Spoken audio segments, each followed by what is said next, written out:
네, 우리 함께 성경 말씀 데살로니가전서 2장 13절에서 20절에 있는 말씀 우리 함께 보겠습니다. 데살로니가전서 2장 13절에서 20절에 있는 말씀 우리 함께 한 목소리로 받들어 있습니다.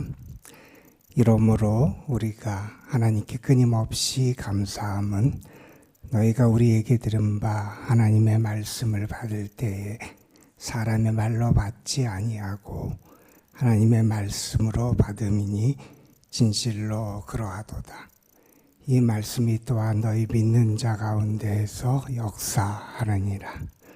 형제들아, 너희가 그리스도 예수 안에서 유대에 있는 하나님의 교회들을 본받은 자 되었으니 그들이 유대인들에게 고난을 받음과 같이 너희도 너희 동족에게서 동일한 고난을 받았느니라.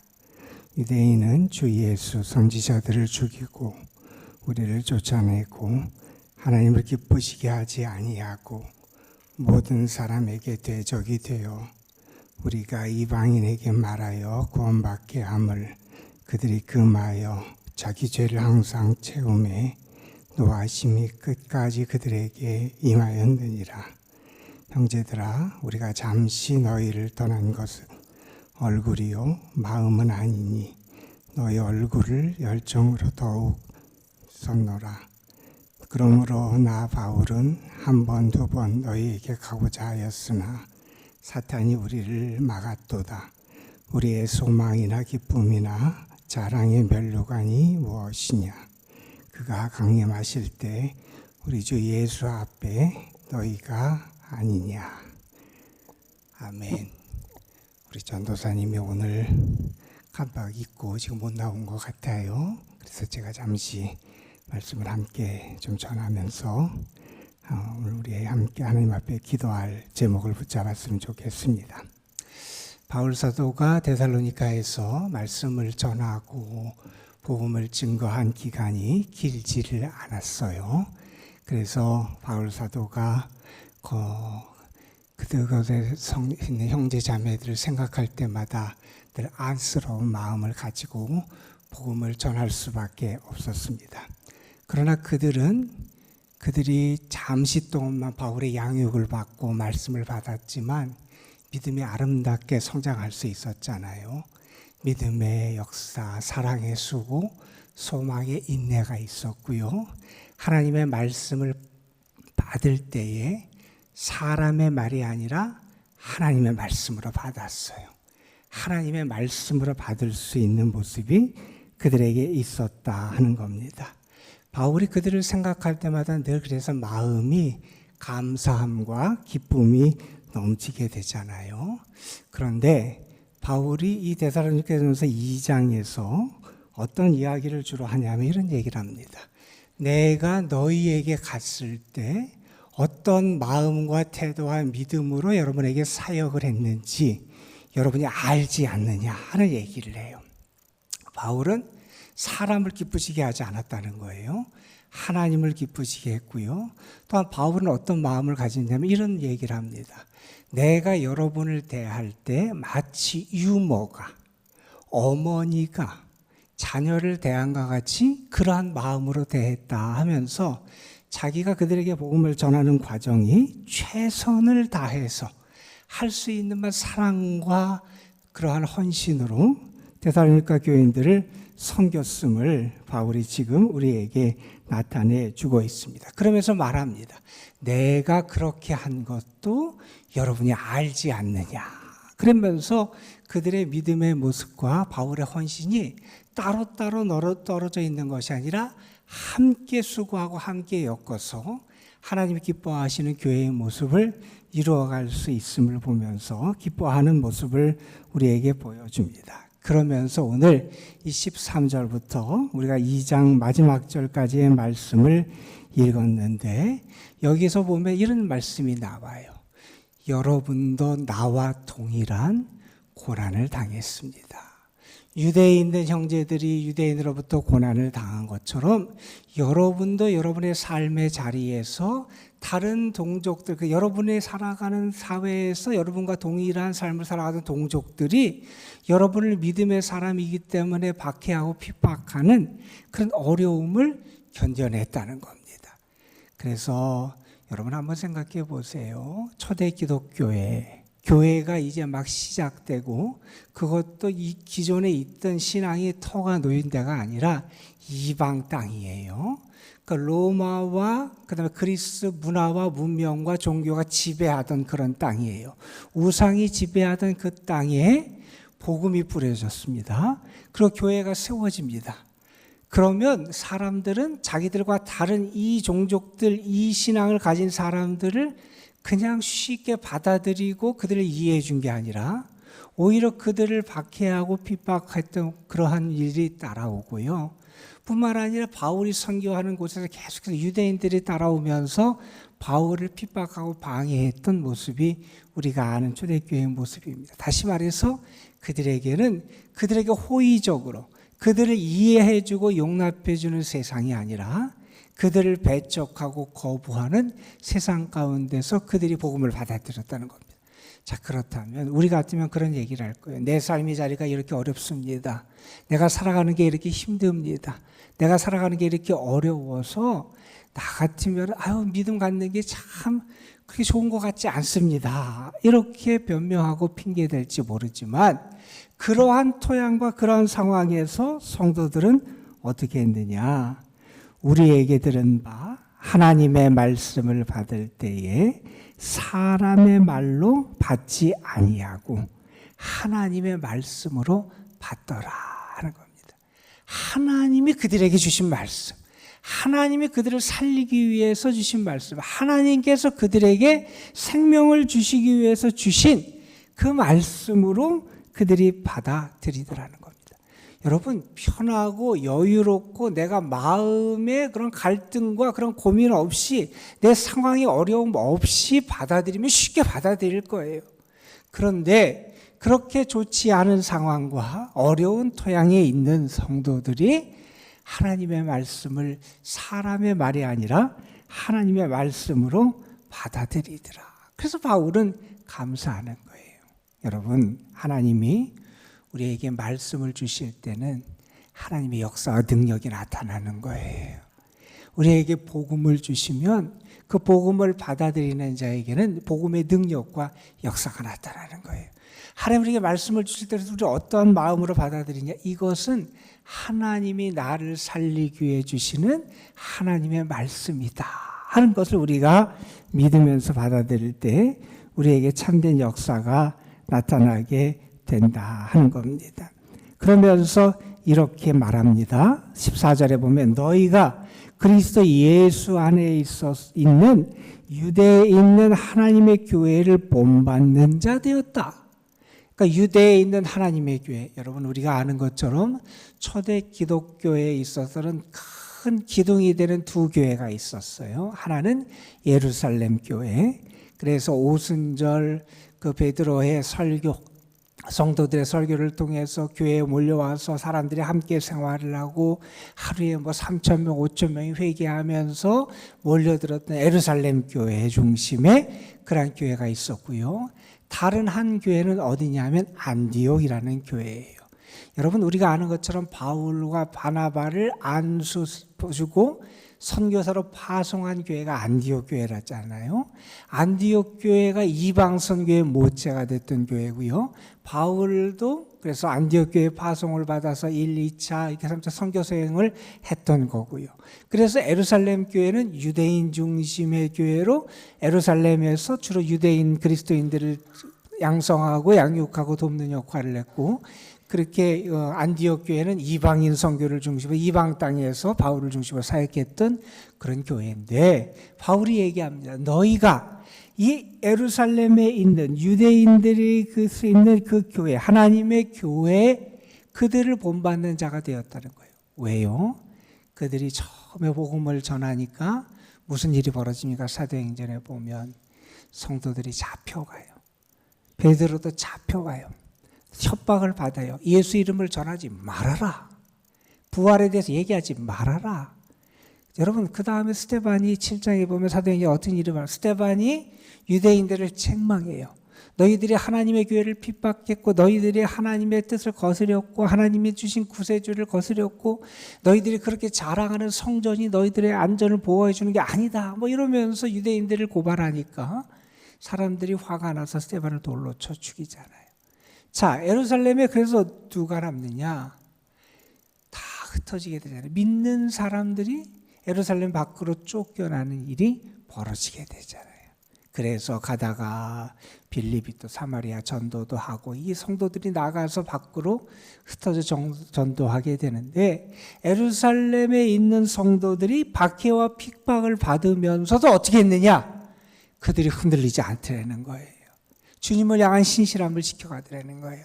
바울이 데살로니가 교인들을 보니까 그들의 모습이 그래요.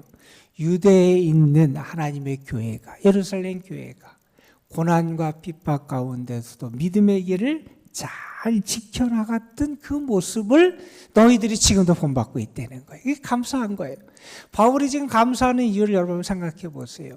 말씀을 받을 때 하나님의 말씀으로 받아요. 그들에게 고난이 오지만 그 고난과 시련 가운데서도 하나님을 향한 신실함과 믿음을 잘 지키면서 고난을 이겨내요. 그러니 그 믿음 때문에 감사하는 거잖아요. 여러분, 우리가 하나님께 감사할 이유는 많이 있습니다.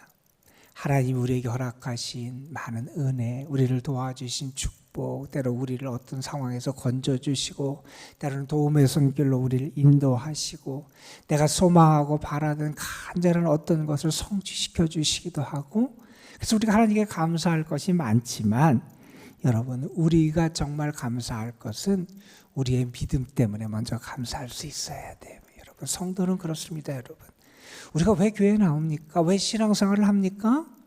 여러분, 세상 사람들이 볼 때는 답답하고 어리석어 보여요. 왜 그렇게 힘들게 사냐는 거예요. 아니, 놀고 싶은 거 놀고, 자기가 쓰고 싶은 거 쓰고, 자기가 하고 싶은 대로 하고, 방해받지 않고 제약 없이 내가 원하는 대로 살아갈 수 있는데, 그 길을 포기하고 말씀을 붙잡고 살아가요. 그 길을 포기하고 주를 위해 살아가요. 그 길을 포기하고 신실하고 거룩하게 살아가요. 그 길을 포기하고 주와 동행하기를 기뻐해요. 왜요? 믿음이 능력이고 우리가 걸어가는 이 생명의 길이 헛되지 않음을 알기 때문에 그렇습니다. 여러분, 우리는 그런 사람들입니다. 우리는 믿음의 사람입니다.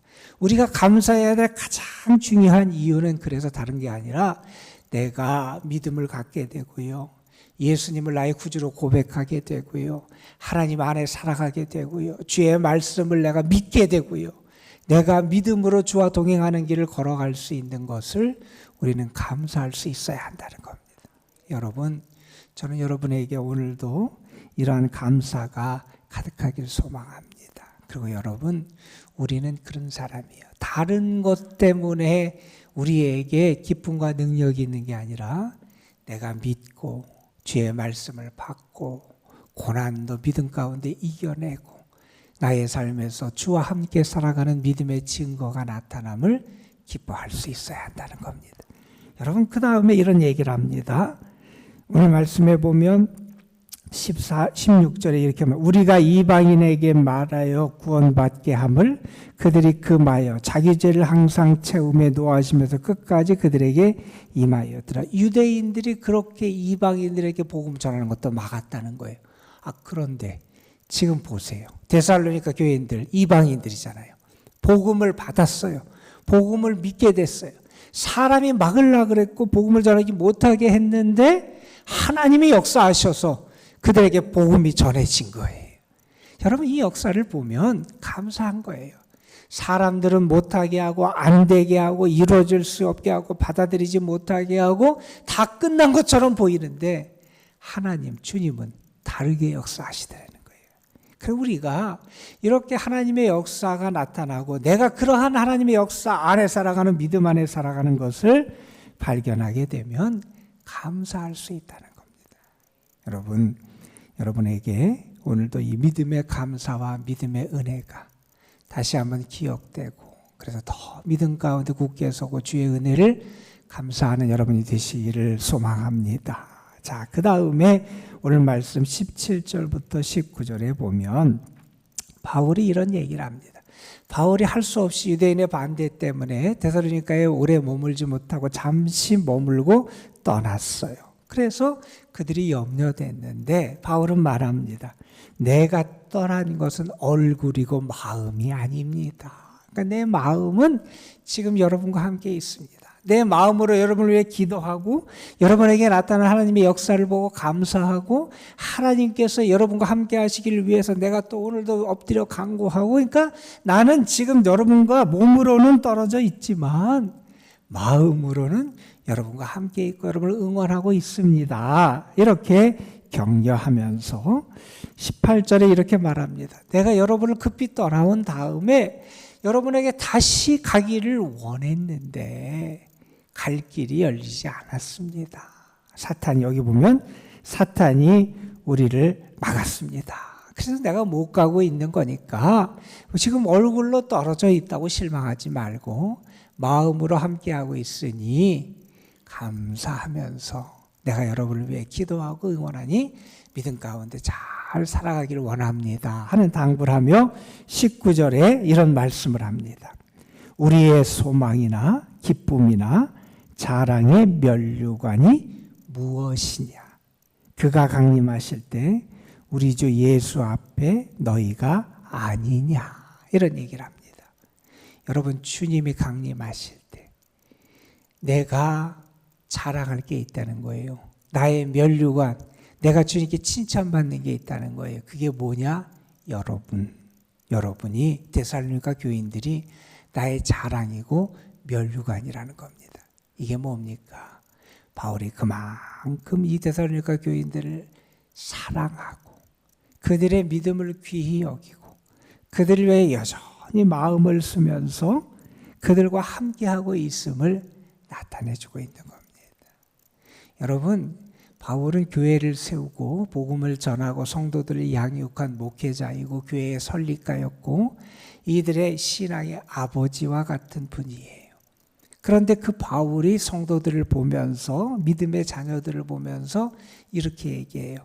나의 자랑과 면류관은 여러분입니다. 여러분, 이거는 바울도 행복한 거고요. 이 이야기를 듣는 데살로니가 교인들도 행복한 겁니다. 여러분, 이게 믿음의 교회의 모습이고요. 하나님이 사랑하시는 믿음의 귀한 열매가 아닐까 생각을 해보게 됩니다. 우리의 소망, 우리의 기쁨, 우리의 자랑의 면류관이 뭐냐? 바로 여러분입니다. 얼마나 바울은 행복할까 하는 생각을 해봐요. 여러분, 목회자들 가운데도 행복하게 목회를 못하는 분들도 적지 않아요. 제가 잘 아는 어떤 분도 참 목회가 어려웠어요. 그분의 상황에서 뭐 경제적인 그런 게 아니지만 이런저런 일들로 인해서 목회가 참 어려웠어요. 그런 분이 이제 다른 데 가서 목회를 하게 됐고 그 다음에 그분을 만났는데 그러더라고요. 행복하다. 그런 얘기를 하더라고요. 여러분, 바울이 지금 아주 행복한 목회를 하고 있잖아요. 몸으로는 떨어져 있어요, 여러분. 가고 싶은데도 못 가요. 그러니 얼마나 세상적으로 보면 속상하고 마음 아프고 함께하지 못하는 상황이 안타깝겠어요. 그런데 바울은 말합니다. 여러분이 나의 자랑이고 기쁨이고 면류관이고 소망입니다. 나는 여러분이면 됩니다. 이렇게 말할 수 있으니 얼마나 행복할까요, 여러분? 저는 여러분도 하나님의 자랑이 됐으면 좋겠고요.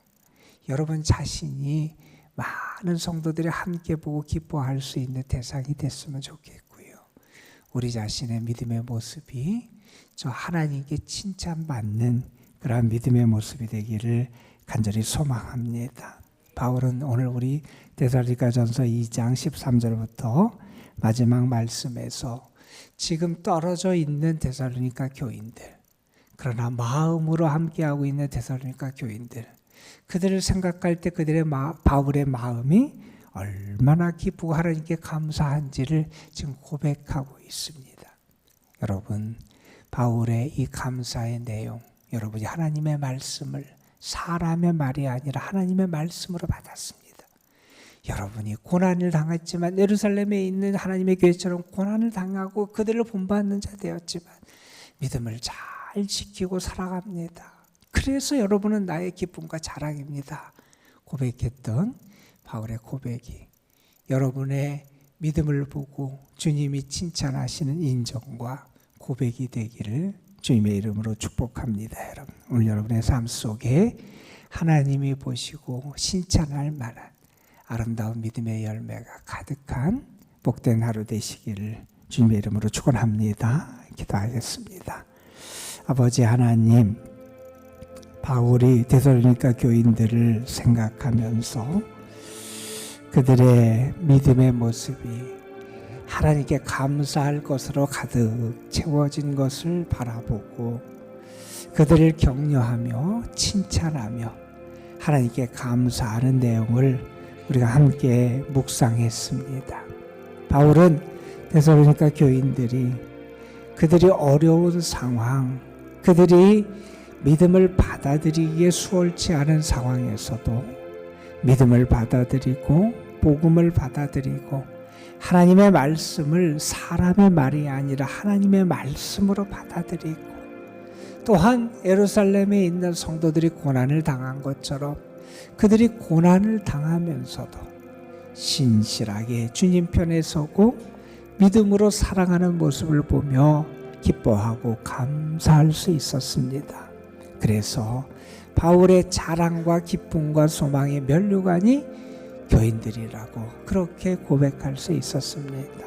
아버지 하나님, 우리의 모습이 주님이 보시고 기뻐하는 모습이 되게 하여 주시고 우리가 다른 것 때문에 감사하고 기뻐하기에 앞서서 내가 믿음을 갖게 되고 믿음의 사람으로 살아가고 믿음으로 행할 수 있고 믿음의 열매를 맺어갈 수 있음을 감사하는 저희들 되게 하여 주옵소서. 세상처럼 세상의 것만 있으면 다인 것처럼 여기며 살아가는 어리석은 자들 되지 않게 하여 주옵시고 아버지 하나님, 저희의 믿음의 모습이 정말 가장 소중한 것이 무엇인 줄 알고 영적인 생명, 영적인 지식, 영적인 진리, 영적인 지혜뿐만 아니라 영적인 생명이 되는 우리 믿음으로 살아가는 저희들 되게 하시고 내가 믿음의 사람이 된 것을 감사하게 하시고 복음을 받아들인 것을 감사하게 하시고 주님을 만난 것을 감사하게 하시고 주님의 능력 가운데 이렇게 주와 동행하는 삶을 살아갈 수 있음을 기뻐하고 감사할 수 있는 저희들이 되게 하여 주시옵소서. 오늘도 저희가 주님 앞에 나와서 기도합니다. 주님의 선하심을 믿고 주님의 자비하심을 믿고 주님의 능력을 믿고 주의 도우심을 믿고 주님 앞에 나와 기도합니다. 성도들의 마음도 알고 저들의 소망도 아시고 저들의 간구도 들으시는 하나님께서 응답하여 주옵시며 그 무엇보다도 믿음에 부요한 자들이 되게 하여 주시고 하나님께 부요한 자들이 되게 하여 주시고 하나님의 함께 하심의 증거를 풍만하게 나타내는 주의 사람들 되게 하여 주옵소서. 기도할 때 성령께서 우리와 함께 하실 줄로 믿습니다. 기도하며 주를 만나게 하시고 기도하며 주의 손길을 경험하게 하시고 기도하며 주의 음성을 듣게 하여 주시옵시며 기도하며 주님이 나와 함께 하시고 나를 사랑하시고 인정해 주심을 체험하는 은혜가 우리 모두에게 나타나게 하여 주옵소서. 오늘도 주님의 교회와 이 교회에 속한 모든 성도들을 주님 앞에 올려드립니다. 주님 긍휼히 여기시고 도와주시옵소서. 주님의 교회, 특별히 우리 연로하신 분들, 연약한 분들, 병중에 있고 어려운 가운데 있는 성도들, 오늘도 주님이 붙들어 주시고 함께해 주시고 하늘의 평강을 더하여 주옵소서. 아버지 하나님께 모든 걸 맡기며 우리 구주 예수 그리스도의 이름으로 기도드리옵나이다. 아멘.